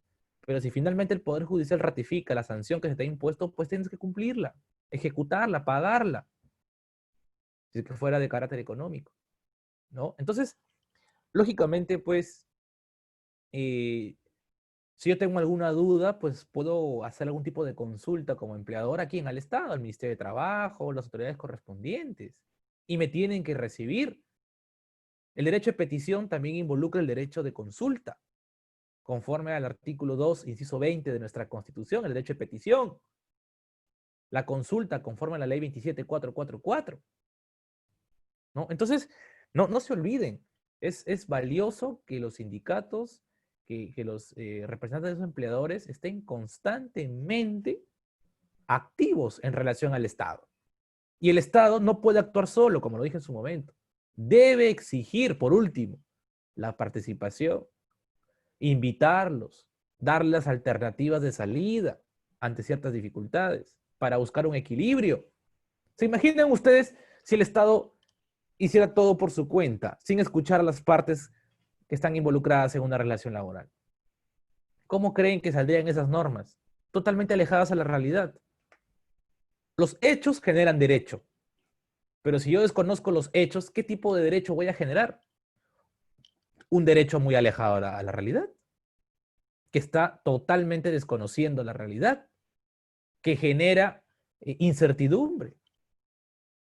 ¿Qué está pasando en tu realidad? ¿Qué está pasando en tu contexto? A ver, cuéntame, para efectos de buscar la mejor alternativa correspondiente. ¿Dónde queda ese activismo? Mayormente olvidado en el tiempo. ¿Por qué? Por desconocimiento, por temor, por de repente, por preservar la informalidad, porque no quiero que luego me fiscalicen, no quiero que me sancionen, generando más incertidumbre. Bien, ahora yo sé que el Ministerio de Trabajo sí promueve en algunos aspectos la participación de los trabajadores. Eh, Recuerdo muy bien que hasta antes de la pandemia se estaba discutiendo mucho el alza de la remuneración mínima vital. No sé si de repente alguno de ustedes lo llegó a escuchar o a conocer por ahí, ¿no? Donde se discutía que pase de 930 soles a 1000 soles, ¿no? Para eso, incluso por una disposición normativa, se exige la participación de ambas partes de un contrato de trabajo, ¿no? El empleador y los trabajadores, obviamente a través de sus representantes. La inquietud se dio, se generaron algunas reuniones en la propia sede del Ministerio de Trabajo, pero lógicamente ya cuando se estaba a punto de lanzar algún tipo de mejora o incremento, bueno, pasó lo que hasta ahora sigue pasando, ¿no? La pandemia. Pero ahí tenemos un ejemplo claro de la participación que existe en el sector estatal de las empresas como empleadores y de los trabajadores. La pregunta que ahora resalta o resuena es, ¿no? ¿Siempre se hace así? No, lamentablemente no. También depende mucho del criterio, la política de las cabezas del Ministerio de Trabajo y sus autoridades de alta jerarquía. Se olvidaron de que deben fomentar la participación de los centros de trabajo, de los trabajadores propiamente, ¿no? Entonces, y también saber, tener presente que esta participación, ¿no? Tiene una finalidad concreta, ¿no? Yo no voy a llamar a los trabajadores, bueno, a los representantes de los trabajadores y a los representantes de los empleadores para discutir pues temas totalmente ajenos a lo que involucra ese tipo de actividades. Si yo los convoco, será para adoptar, como lo dice el propio principio, mejoras en materia de seguridad y salud para el trabajo. Mejoras, no perjuicios, no retrocesos, no disminuciones. ¿No? Algunos confunden, ya participa, consulta, vamos bien, reunámonos, pero te propongo más bien exonerar algunas obligaciones de los empleadores. No, no puedes hacer esto. Si tú convocas a alguien al amparo al principio de consulta y participación, eso tiene que ser en el seno de una reunión cuyo objetivo, cuya finalidad sea mejorar todo lo referente a seguridad y salud para el trabajo. Dar de repente algún tipo de facilidad, pero para seguir cumpliendo las normas, no para incumplirlas o para exonerarlas, de ninguna manera. Eso tiene que quedar totalmente descartado. Bien, ¿qué más? El principio de primacía de la realidad, que de repente algunos ya lo conocerán, sobre todo los que son abogados. ¿Qué es el principio de primacía de la realidad desde la perspectiva de seguridad y salud? ¿No? Los empleadores, los trabajadores y sus representantes, tanto de ambos sectores, ¿no? Y entidades públicas y privadas responsables del cumplimiento de la legislación en seguridad y salud para el trabajo, brindan información completa y veraz sobre la materia. SUNAFIL, por ejemplo. SUNAFIL fomenta capacitaciones en materia de seguridad y salud para el trabajo. Incluso en épocas de pandemia, ahora virtuales, pero las da. La pregunta es, ¿esa información llega completa y veraz a los trabajadores? Es decir, yo le puedo dar de repente la información a los empleadores. Ahora, ¿los empleadores la distribuirán de la mejor manera a los trabajadores? ¿La harán llegar como corresponde a los trabajadores? Probablemente no. Probablemente no. Información completa y veraz. No por partes. No es lo que me conviene. No lo que yo creo conveniente, no, no, no, no. Completa y verás sobre la materia. Ahora, si hubiera alguna discrepancia o alguna duda entre lo que está en los documentos, ¿no? En lo que te puedo dar los manuales, la normativa, etcétera, etcétera, ¿no? Y lo que yo pueda apreciar en la realidad de los hechos, las autoridades deben optar por lo constatado en la realidad. Yo le puedo dar toda una serie de documentos al inspector de trabajo que llega a fiscalizar el cumplimiento de las normas de seguridad y salud para el trabajo. Tomen, acá está todo el documento. Claro, yo en el documento puedo poner que soy el empleador, el mejor empleador del mundo.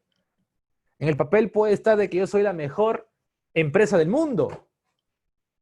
Pero vamos a ver si eso es cierto, en la práctica, en el terreno de los hechos, donde, como dicen, ¿no? Donde queman las papas. Ahí, en ese momento difícil, ahí quiero ver si es que realmente eres la mejor empresa del mundo, o el mejor empleador del mundo, o el mejor responsable del Perú. Ahí, en ese escenario, yo quiero observar el cumplimiento de eso. Mucho cuidado con las autoridades de trabajo, ¿no?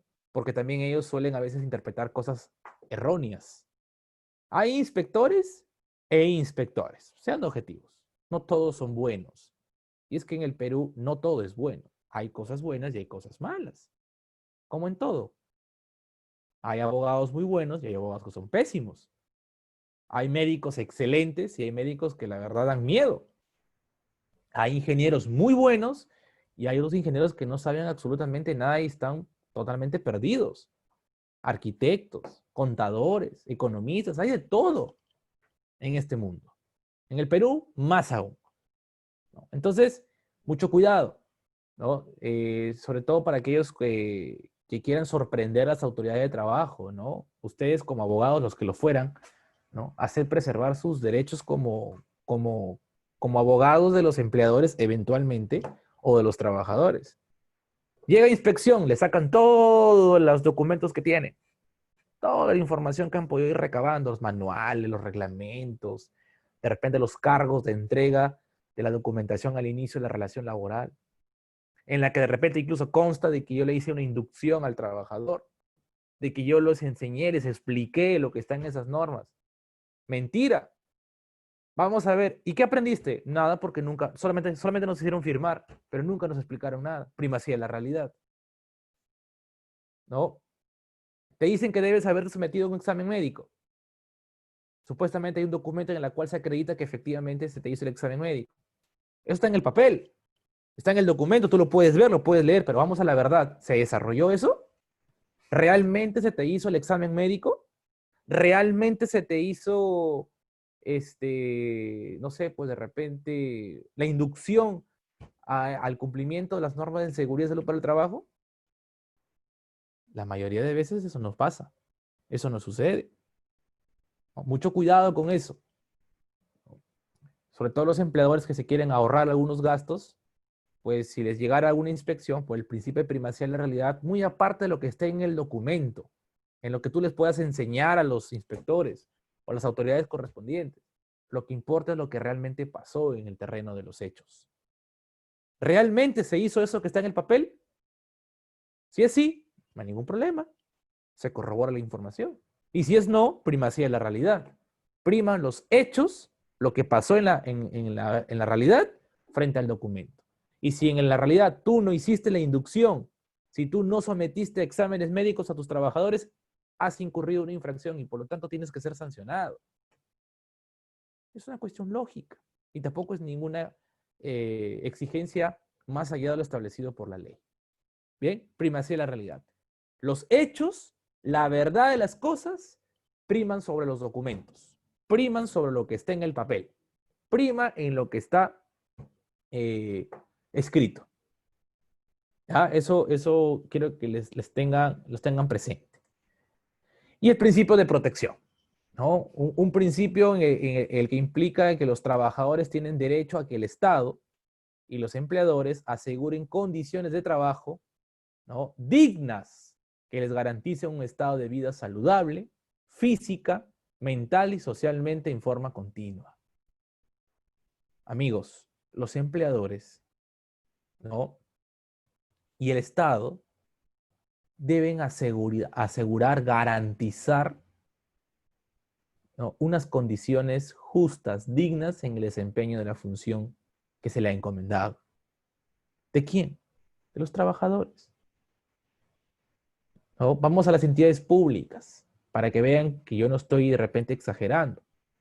Entran a un juzgado del Poder Judicial, los expedientes por todos lados, no hay ni siquiera por dónde caminar, puestos en cualquier lado, torres de torres, un temblor, un incendio o algo, te mueres ahí porque no hay cómo salir, te vas a morir, ¿no? Están obstruidas las salidas de emergencia, están encadenadas con candados. ¿Ustedes creen que esas son condiciones dignas para laborar? Vamos a otras entidades del Estado, ¿no? En una oficina que es pequeñita, hay hasta 7, 8 personas. Hay uno al costado de otro. En lugares de la selva, por ejemplo, ¿no? Donde hace mucho calor. No tienen ni un ventilador para poder trabajar tranquilos y laboran 5 o 6 personas en una misma área, en un mismo ambiente. ¿Ustedes creen que ahí se le está protegiendo al trabajador? ¿Creen ustedes que ahí hay realmente una protección por parte del empleador? Hay una desidia, hay un olvido, hay una omisión grave por parte del empleador. Si no les puedo poner aire acondicionado, pues yo les pongo unos ventiladores portátiles, ¿no? Movibles para que al menos tengan un poco de aire y puedan trabajar tranquilamente, ¿no? En el caso del lugar que hace de repente un frío extremo, de la misma forma, quizás darle proveerles de algún instrumento, alguna herramienta para quizás generar algún tipo de ambiente equilibrado para desarrollar la función, ¿no? De igual forma, en las empresas privadas también pasa lo mismo. A veces por querer ahorrar costos, pues dejan de alquilar locales y contratan pequeñas oficinas y ahí amontonan a los trabajadores como cualquier cosa, ¿no? No, que estamos ahorrando en alquileres. Yo no, yo no puedo priorizar el ahorro en el alquiler frente a la vida o la salud de un trabajador. No hay punto de comparación. No existe punto de comparación, estimados amigos. Ahora, ustedes se preguntarán, ¿y cómo hacemos preservar todos estos principios? Bueno, hay varias formas. Una cosa es hablar de los principios, hablar de la realidad, hablar de los problemas y dificultades. ¿Cómo hacer que estos principios se cumplan? Bueno, hay diversas formas, ¿no? Para empezar, los empleadores tienen que estar también en constante capacitación. No ser, pues, hacer caso omiso a la realidad de las cosas. No, no creerse todopoderosos, no creerse que no les va a pasar nada, no creerse que van a haber dificultades. Bien, nadie es intocable en este caso, por favor. Nadie está exonerado o exento de algún tipo de problema que pueda surgir en el centro de trabajo. Todos están involucrados en cierta forma. Es una cuestión inesperada, por eso hay que evitar. Principio de prevención, regresamos al inicio. Prevenir, no lamentar, ¿no? Eh, a los trabajadores igual, y los trabajadores exigir que se les capacite, exigir información que los tenga actualizados para mejorar, para saber qué hacer y qué no hacer. El Estado, de igual forma, invertir más, dejar la corrupción a efectos de al menos garantizar una mejor inversión de nuestros recursos. Bien, ¿qué más? Si a pesar de todo esto surgen problemas, bueno, viene el órgano sancionador que es una FIL, en sede administrativa, a hacer la denuncia correspondiente para que a través del procedimiento sancionador se proceda a una sanción económica que tuviera lugar, ¿no? Y en el caso ya de las circunstancias más graves, ¿no?, donde ya se materializó el accidente o ya se materializó el fallecimiento del trabajador, pues ahí no te queda más que acudir al Poder Judicial, que es la otra instancia, ¿no? y ante el Poder Judicial discutir qué cosa, la indemnización, que es un derecho que corresponde por disposición legal. No hablábamos de la responsabilidad económica hace un momento. Recuerden ustedes que la responsabilidad económica, en este caso patrimonial, o perdón, extra patrimonial, si es que fuera lógicamente la pérdida de uno de los trabajadores que pudo haberse accidentado, recae en manos de quién? Del juez. Yo le tendría que plantear al juez de trabajo, ¿sabe qué, señor juez? Mi esposo, mi esposa, mi papá, si es que fueran los hijos, no sé, los herederos, ¿no? En caso de fallecimiento. Falleció en estas circunstancias. Responsabilidad del empleador porque no se cumplió con el deber de prevención. No se le capacitó, no se le instruyó, no se le dio las medidas necesarias para evitar ese tipo de circunstancias. Finalmente, pasó lo que no quería que pase y pasó. Indemníceme. Y ahí viene la indemnización como tal, ¿no? De sus tres vertientes más conocidas, ¿no? El daño moral, el lucro cesante y el daño emergente. Y ahí viene el otro problema que les comentaba hace un momento. ¿Qué monto se debe poner para indemnizar a un trabajador? No lo sabemos, porque incluso la casación vinculante que le cité indica de que tiene que ser un monto discrecional, un monto a libertad del juez. Algunos se preguntarán, ¿y cómo hacer aquí? Bueno, si fueran jueces, o si yo fuera juez, ¿no? ¿Qué haría? Muy sencillo. Comenzaría a verificar, a examinar, ¿no? De manera muy minuciosa los hechos del caso concreto. Como les decía, no hay casos iguales. Todo caso es distinto. Podrán haber parecidos, pero no iguales. Entonces, como cada caso tiene una realidad distinta, nosotros, como abogados, los que fueran abogados, tienen que saber cómo plantear una demanda de indemnización por daños y perjuicios por accidente de trabajo. Tienes que saber plantearla. Y sobre todo, acreditar los daños y perjuicios. Una demanda indemnizatoria es una demanda altamente probatoria. Se maneja en base a la prueba. Nadie puede plantear una demanda de indemnización sin pruebas. Sería un suicidio. Es como ir a la guerra sin fusil. Tienes que tener caudal probatorio. Sobre todo pruebas de carácter técnico, ¿no? Si el trabajador se cayó, ¿por qué se cayó? ¿A qué altura? ¿A qué velocidad? ¿Por qué se cayó? ¿En qué circunstancias? Técnico. Parece mentira, pero ya a la física entra a tallar. ¿Se pudo evitar como conclusión? Sí se pudo evitar, listo. Entonces hay un deber de indemnización. Ahora que sea discutible, como les puse en el ejemplo, ¿no? En donde se le ha instruido al trabajador qué no debe hacer. Se le ha dicho que tiene que utilizar sus equipos de protección personal. Se le ha dicho que debe hacer esto y no lo hace. Bueno, ya eso es una cuestión que también uno tiene que reflexionarlo, ¿no? ¿Ahí hay responsabilidad del empleador o es responsabilidad del trabajador? Yo particularmente apuesto porque sea responsabilidad del trabajador, siempre y cuando se acredite que se intentó evitar. Se intentó evitar y no se pudo. Bueno, eso ya es una cuestión que habría que ver cada caso concreto. Bien, ahora, para ir terminando ya.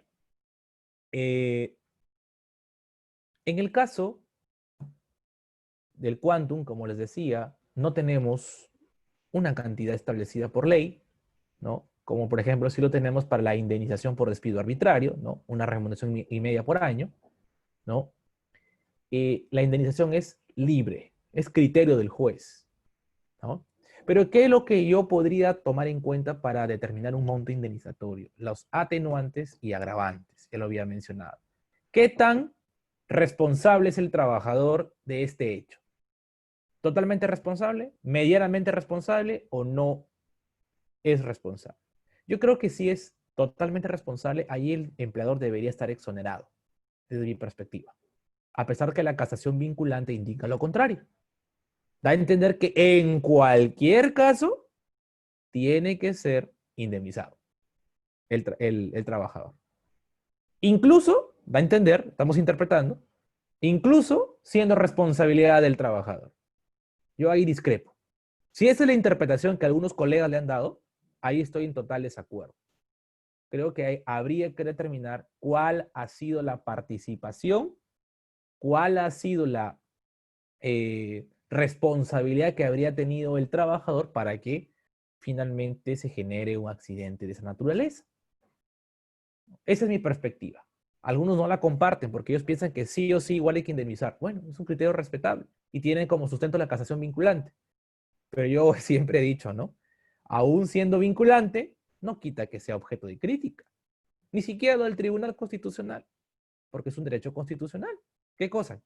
Criticar, obviamente, desde una perspectiva fundamentada, lo que resuelven nuestros tribunales de justicia, tanto de justicia ordinaria como de justicia constitucional.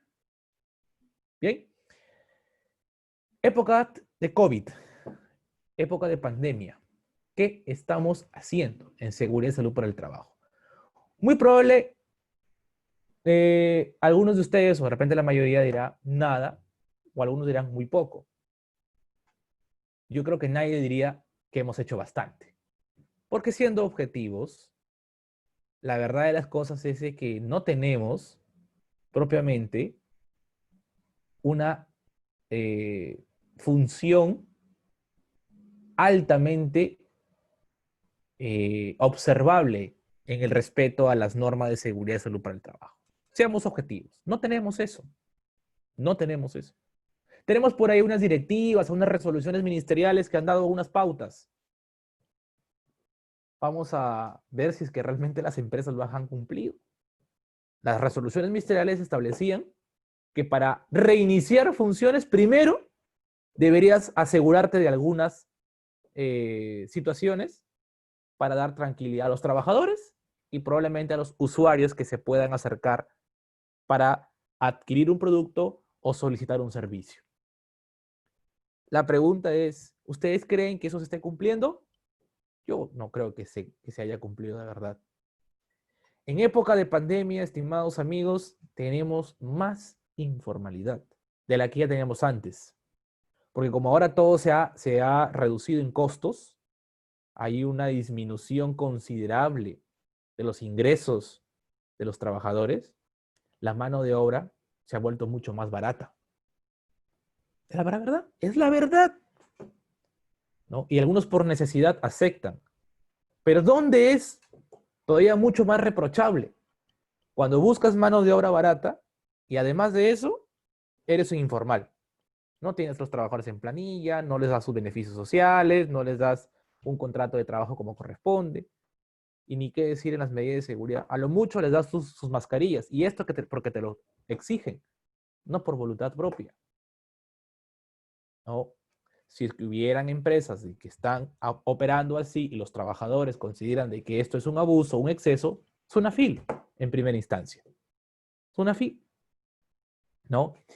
No es catalogado el COVID como una enfermedad ocupacional.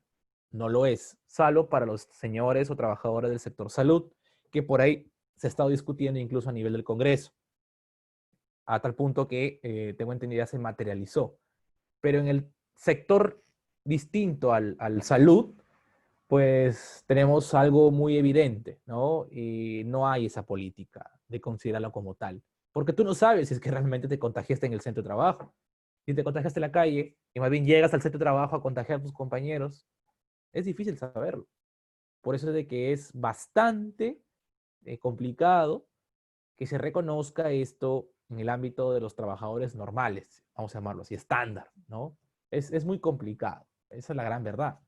Pero no quiere decir de que podría ser de repente objeto de una revisión, ¿no? Esta medida de incorporar al COVID como una enfermedad profesional u ocupacional, ¿no? Yo particularmente apostaría porque no se incorpore. Más bien podrías poner en riesgo la estabilidad laboral de muchos trabajadores, ¿no? Eh, o a tal punto quizás, ¿no? De generar alguna dificultad en la existencia y normal desempeño de la empresa, ¿no? Exigir formalización es correcto. Exigir cumplimiento de las normas es correcto. Lo que no es correcto es exigir más allá de lo que los empleadores pueden dar. Seamos objetivos. Eso no se puede. Y no se puede porque lamentablemente pues no tenemos una cultura de exigencia completa. ¿Por qué? Porque yo le exijo al empleador que cumpla con determinada función y me dice no tengo dinero. Igual pasa en las indemnizaciones, ¿no? Un juez cuando impone una sanción, una indemnización, perdón, cuando determina una indemnización tiene que pensar en muchos factores. Primero, el impacto social de su decisión. Segundo, el empleador está o la persona demandada está en capacidad de pagar. ¿Por qué creen que una persona es indemnizada de una forma acá en el Perú y de otra forma en otro país del extranjero? En Estados Unidos, por ejemplo. Una vida no se indemniza igual que una vida en el Perú.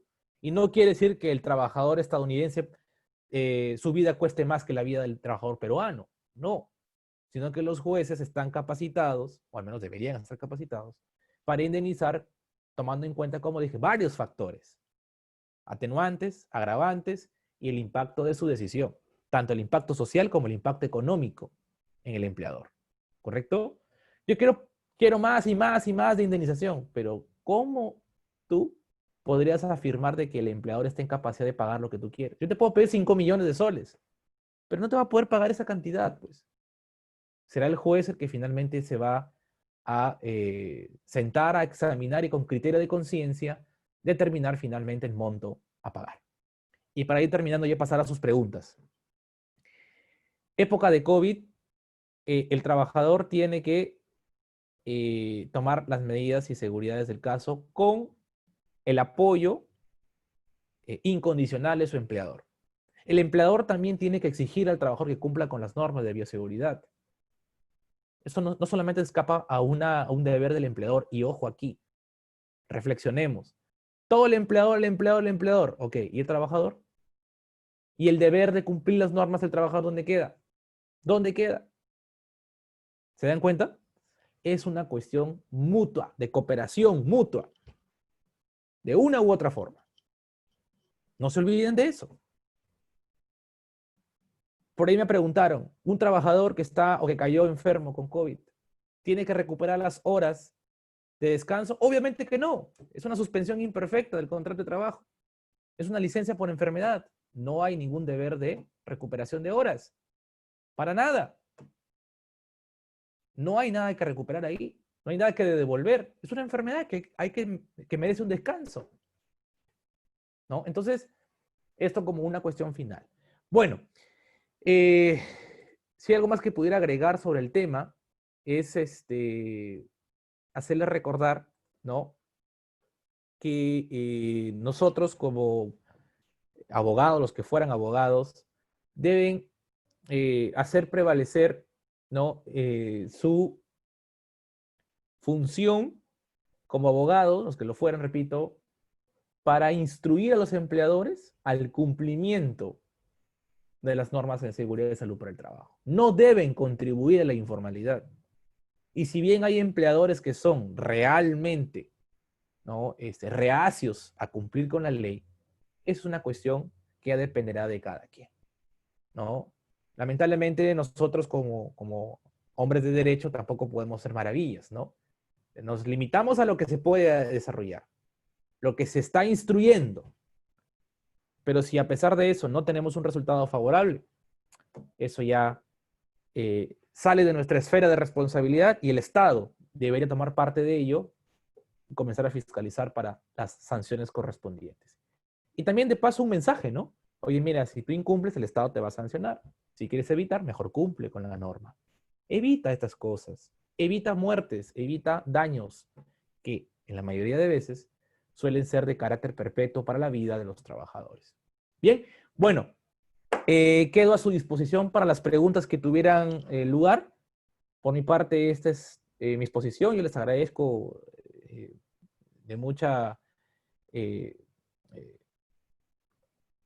relevancia su presencia, ¿no? Su tiempo. Entiendo que algunos están todavía trabajando o están por salir. Y la verdad es rescatable lo que ustedes han brindado esta tarde, ¿no? Su presencia. Obviamente no los puedo ver a todos, pero espero que sí haya sido de su atención. Vamos a proceder a responder las consultas. Aquí tenemos una primera. Rosemary Guamaní Acosta nos indica, ¿no? ¿Qué se puede hacer si un contrato CAS termina y esto ya no es renovable, porque el magistrado así lo dispuso cuando se regresó a laborar, en este caso las entidades públicas. Sin embargo, mucho antes de la pandemia quedó seleccionado para continuar existiendo documento ya remitido para la contratación en recursos humanos. ¿Qué se puede hacer? Bueno, esta es una pregunta que escapa totalmente al tema que hemos desarrollado, pero lo voy a contestar. ¿No?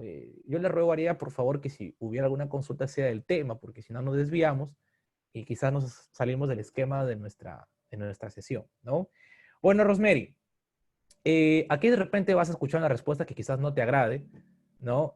Pero tengo que ser sincero. El CAS es un régimen transitorio, es un régimen temporal, no lo digo yo, lo dice el Tribunal Constitucional, lo establece también en la ley, el decreto legislativo 1057 y su reglamento. ¿Bien? Y el CAS surge por la necesidad de servicios en una entidad pública, ¿correcto?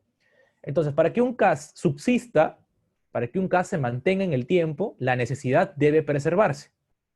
Si no hay necesidad, ¿por qué mantener un contrato CAS que por esencia es temporal? Yo te lanzo esta pregunta, estimada Rosemary, porque algunos creen de que el CAS es un contrato perpetuo, que el CAS es un contrato indeterminado. No lo es un contrato temporal. Está en sus artículos 5, 6 o 7, me parece, el decreto legislativo 1057, ¿no? Entonces, aún habiendo una aceptación, un requerimiento previo, ¿no? En recursos humanos, como me lo indicas, eso no quita de que las circunstancias hagan el cambiar esa necesidad de servicio. Pandemia, persona que no puede hacer trabajo remoto. Entonces yo te pregunto, ¿dónde queda la necesidad del servicio? Que es requisito fundamental para un contrato CAS. No hay necesidad. Entonces ya no hay por qué renovar un contrato. Puede sonar impopular, puede sonar contrario a las normas del trabajador, pero en este caso no hay que ser ni pro trabajador ni pro empleador, hay que ser pro justicia, pro ley, pro ordenamiento jurídico. Si el régimen CAS es un régimen transitorio, ¿por qué voy a exigir que se mantenga en el tiempo si es que ya no hay necesidad de servicio? ¿No? Entonces, ahí hay muchas discrepancias, pero bueno, conversando con unos colegas, al menos de mi perspectiva, llegamos a esa conclusión. ¿Dónde dice la norma, el decreto legislativo 1057 y su reglamento, de que el CAS se puede renovar con una resolución administrativa como lo hacían algunas entidades del Estado? Caso Poder Judicial, caso Ministerio Público. Resolución administrativa. Última disposición, ¿no? O artículo tal, disponer que se renueven automáticamente los contratos CAS. ¿Dónde dice eso la ley? Eso es quebrantar nuestro ordenamiento jurídico. Y todos hemos sido casa, yo también he sido casa en un momento en la vida. Y yo sé lo difícil que es atravesar esa circunstancia. Lo sé, ¿no? Ahora, lógicamente que eso no quita de que veamos cada caso concreto. Porque si es un trabajador CAS que ha tenido, por ejemplo, un periodo previo como locación de servicios, o ha tenido un periodo previo como 728 desnaturalizados, puedes pedir tus derechos como correspondan. Yo estoy hablando de un CAS puro, un CAS que empezó y terminó o está por terminar siendo CAS.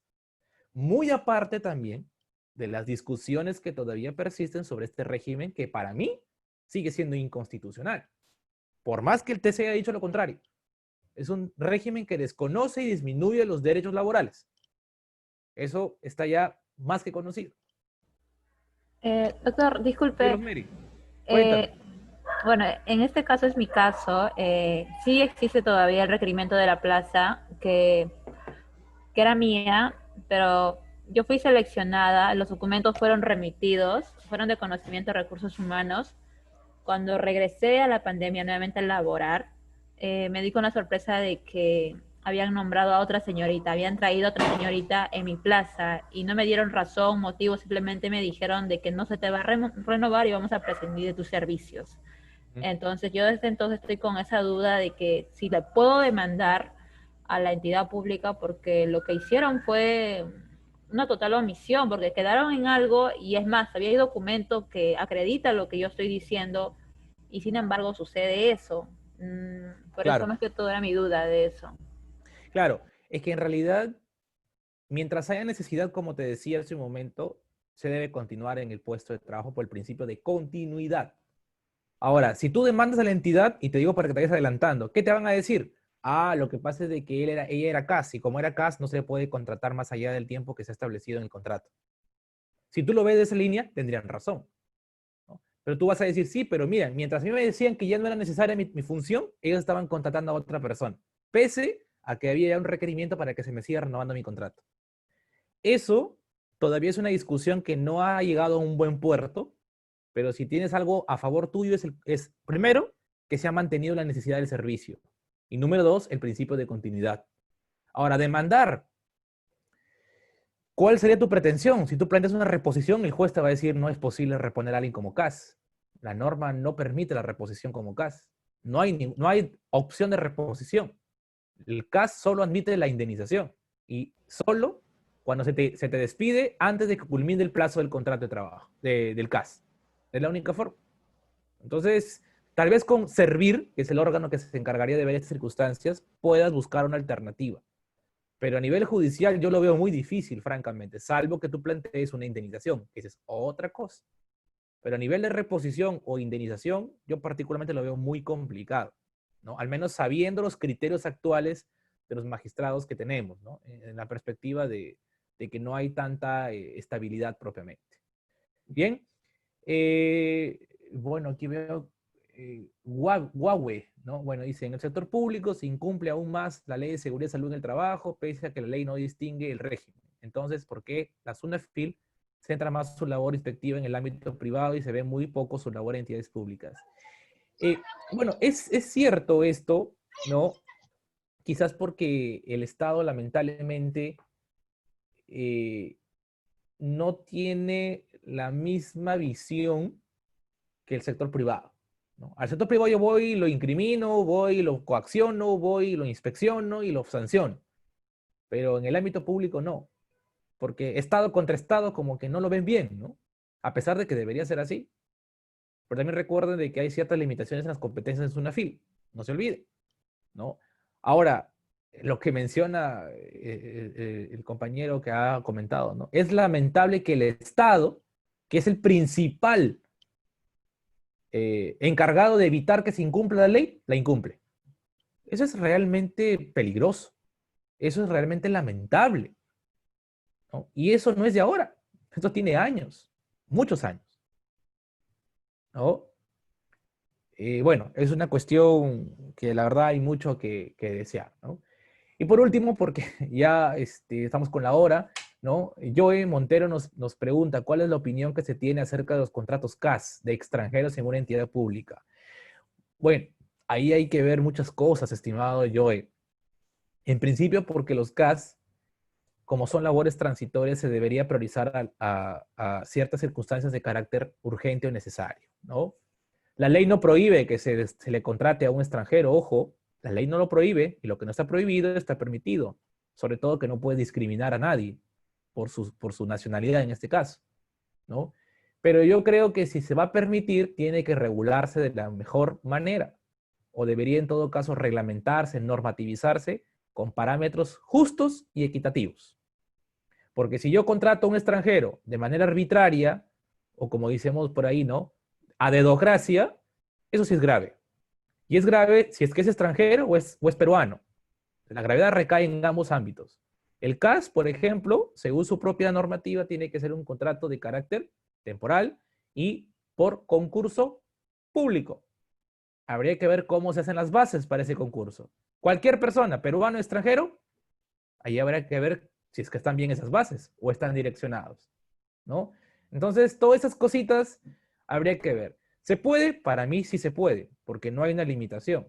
Pero sí considero que debería estar reglamentado, debería estar normativizado para evitar arbitrariedades o abusos en el desempeño o en el uso del contrato CAS, que reitero, para mí, igual sigue siendo un contrato inconstitucional. Un régimen inconstitucional más allá de lo que el TC ha dicho. Restringe derechos laborales, no da estabilidad laboral y precariza la función de los trabajadores del Estado. Desde el 2012 se ha venido discutiendo este tema. Se planteó reformas o la eliminación progresiva del CAS. Mentira, a la fecha tenemos miles de CAS adicionales en la planilla del Estado. ¿Debieron desaparecer? Hay más CAS. Ley de eliminación progresiva de los trabajadores o los contratos CAS. Revisen ahí el sistema en Google. ¿Se habrá cumplido? Cada año hay más y más CAS. Más y más CAS. Eso sí, la verdad es realmente preocupante. Bueno, estimados amigos, les agradezco muchísimo su participación, su presencia en esta noche ya. Para mí ha sido muy enriquecedor conocer algunas inquietudes por parte de ustedes. Yo les agradezco nuevamente su presencia. Una pregunta. Sí, Mario. Una consulta. Yo estoy trabajando en CAS y ya no quiero trabajar en CAS. ¿Qué puedo hacer? Esperar un concurso público para pasar a una plaza, ya sea en el 728 o en el CAS, o perdón, en el 276, si es que fuera una entidad pública cuyo régimen es el 276. No, la pregunta es si, por ejemplo, yo estoy en CAS y ya no quiero trabajar en CAS, o sea, quiero pasar a una empresa, quiero renunciar. ¿Qué es lo que tengo que hacer? Si quieres renunciar es otra cosa. A ver, tú me dices, yo no quiero hacer CAS, yo entiendo que quieres seguir, pero con otro régimen, ¿no? Bueno, presenta tu carta de renuncia, ¿no? Ahí no hay nada más que hacer. Si te quieres retirar, haces tu carta de renuncia, le presentas a tu entidad, y ellos tendrán que evaluar y te tendrán que dar una respuesta, que lo más seguro es aceptando la renuncia. Listo, nadie está obligado a trabajar. Si no quieres trabajar, te retiras. No hay con tu liquidación correspondiente, claro está, ¿no? Que Pero sería ahí únicamente... cuando tú formas CAS, tú firmas por 3 meses. ¿Ese no te obligan a trabajar por 3 meses? No. A ver. Los contratos, los plazos de los contratos son un estimado.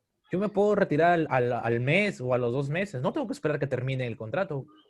Eso es totalmente ya conocido hace muchísimos años. Yo puedo tener el contrato por 5 meses, pero me quiero retirar el segundo. Presento mi carta de renuncia.